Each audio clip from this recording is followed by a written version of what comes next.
kegosongan ya nanti ya ini ya. Ini aku nyoba produk gagal.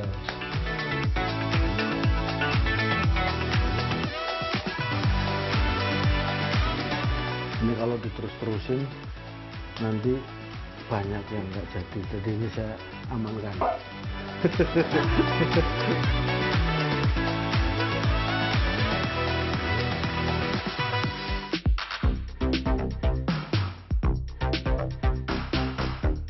Untuk melihat dan mengikuti proses pembuatan kue kereng, saya harus sampai di desa Kerincing, Kecamatan Secang, Kabupaten Magelang, Jawa Tengah pada dini hari. Mudawama merupakan satu dari sekian banyak warga di kampung ini yang sehari-hari membuat kue kereng. Pagi ini saya langsung mengikuti proses menyiapkan bahan, menggiling beras ketan, dan memarut kelapa.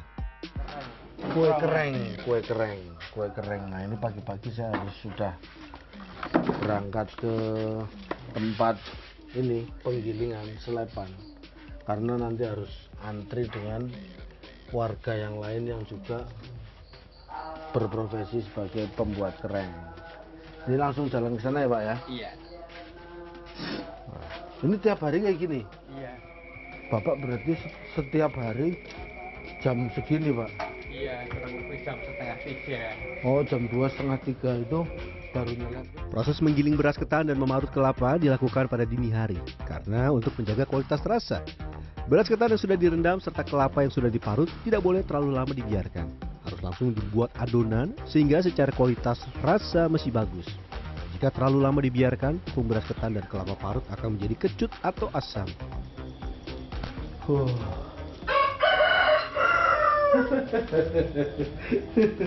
Wah ini udah antri, udah banyak yang nyelep pagi-pagi ya.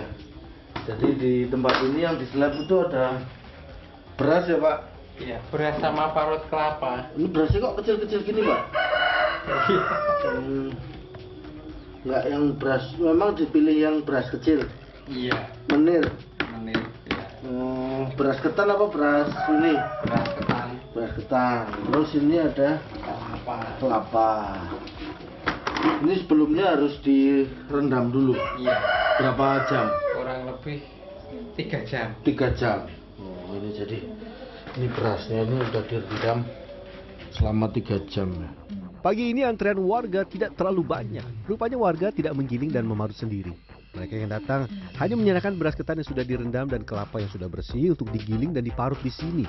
Nanti mereka akan kembali mengambil setelah kedua bahan itu selesai digiling dan diparut. Jasa untuk menggiling 1 kg tepung beras ketan Rp2.000.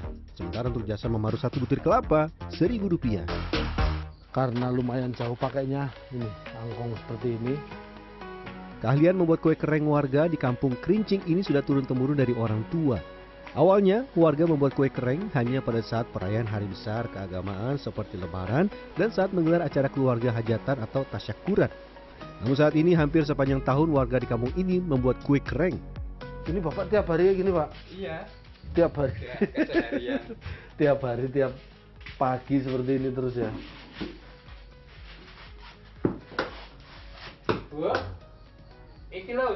Jadi Saya bersama Mudawama langsung membuat adonan dari campuran tepung beras ketan, gula pasir, dan kelapa. Komposisinya untuk 3 kg tepung beras ketan, gula pasirnya 1 kg, dan kelapa 6 butir. Selain bahan itu ditambah garam secukupnya dan sedikit vanili agar harum. Untuk membuat kue kereng masih menggunakan tungku kayu bakar dengan api yang tidak terlalu besar seperti ini. Selain itu wajan yang digunakan harus terbuat dari besi dan terpenting adalah wajan yang digunakan untuk membuat kue kereng harus benar-benar wajan baru yang belum pernah digunakan untuk menggoreng dengan minyak. kalau udah pernah dipakai buat goreng Nggak pakai bisa, minyak, nggak bisa. lengket? Apa? Nggak lengket, licin, Oh, terlalu licin. nggak bisa nempel ya? Jadi memang yang masih baru, belum pernah dipakai, Iya. langsung dipakai. Warga di kampung ini masih menggunakan kayu bakar karena selain aroma yang khas, secara teknis juga diperlukan tungku yang kuat untuk proses pembuatan kue kereng. Ini memang harus pakai kayu bakar gini, Iya, karena ininya juga diperlukan ya. iya. Biar Ini kan tahan. oh, Nggak bisa nanti buat lepas, didorong-dorong. Kalau nggak pakai ini ya, kompornya cepet rusak ya. Iya, nggak bisa rata matinya. Setelah memperhatikan dengan seksama dan dalam tempo yang sesingkat-singkatnya, saya penasaran ingin mencoba membuat kue kering. Ternyata tidak mudah, dibutuhkan kecepatan dan keterampilan.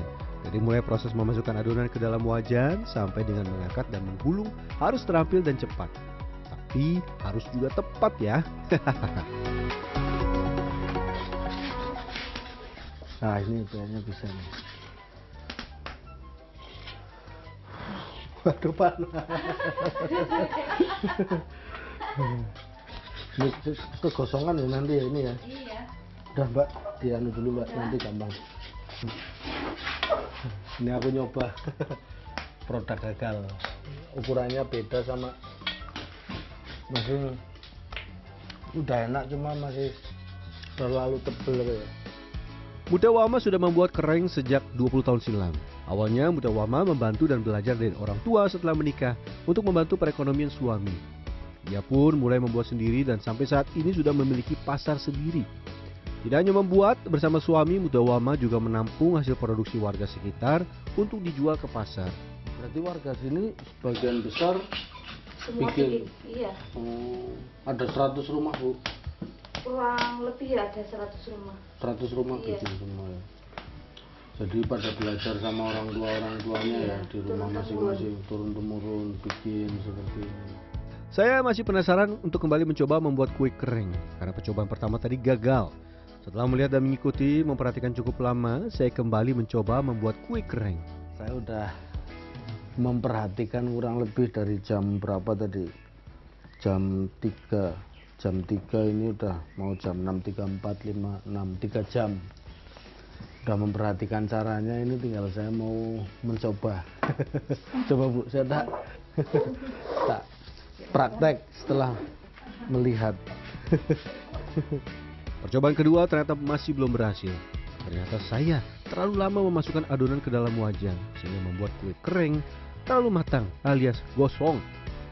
Proses memotong kue kering pun saya juga masih gagal. Ukurannya belum sesuai. Karena kurang cepat gerakannya, jadi ininya udah keburu keras, kosong, nggak bisa digulung. Ini kalau diterus-terusin nanti banyak yang nggak jadi. Jadi ini saya amankan. Aduh, nanti nyoba lagi. Saya masih penasaran. Tadi cuma jadi satu gulung tok ya. Dua. Setelah berulang kali saya mencoba membuat kue kering dan gagal, saya penasaran untuk melihat warga lain yang sedang membuat kue kering.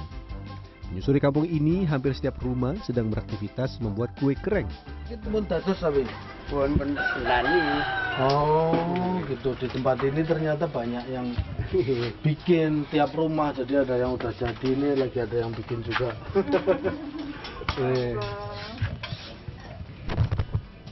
Ini lagi bikin. Biasanya selesai sampai jam berapa, Mbak? Nek siang iki jam 11-an kok rampung.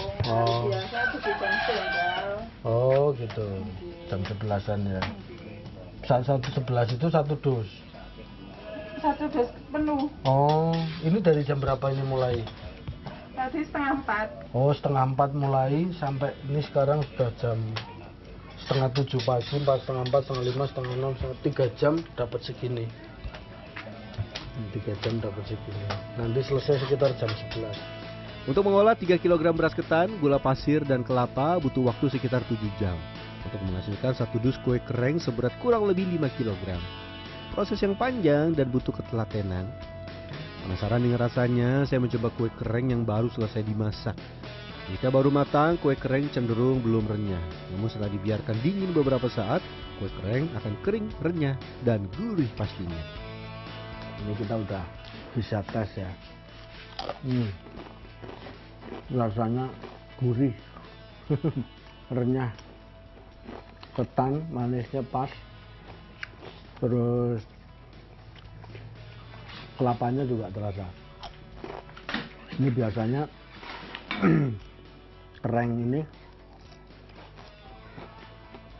dipakai selain untuk di rumah ya, untuk hidangan hari besar misalnya lebaran, terus hajatan, ini sangat laris. Maka satu kampung sini Kalau pas musim hajatan, musim lebaran itu bikin semua. Bahkan kebutuhannya sama produksinya itu nggak sebanding. Selalu setiap hari habis terus dikirim atau ada yang ngambil ke sini. Dalam sehari, satu orang pembuat kue kereng mampu menghasilkan kereng kurang lebih 10 kg. Kereng yang sudah jadi kemudian dikumpulkan untuk dikemas menjadi beberapa kemasan. Ada yang dikemas menjadi 1 kg, setengah kilogram, seperempat kilogram, dan ada yang kemasan berukuran 8 ons. Untuk kemasan berukuran 8 ons, harga jual dari produsen Rp40.000. Sementara di pasar, harga jualnya mencapai Rp50.000. Bapak jualnya kemana aja, Pak? Ke pasar Kaliangkri, pasar Sepuran Wonosobo itu, sama pasar Palun, Muntilan. Kue kereng yang dihasilkan warga di Kampung Kerincing ini sama sekali tidak menggunakan bahan pengawet. Meski tidak menggunakan bahan pengawet, kerenyahan kue ini bisa bertahan hingga 6 bulan. Asalkan disimpan dalam wadah kedap udara. Udah jadi, tinggal kita mau angkut. Natanya gimana kayak gini?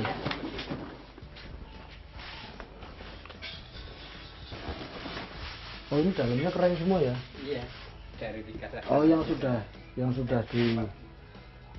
dikemasin 8 on itu. Iya. Nah, udah.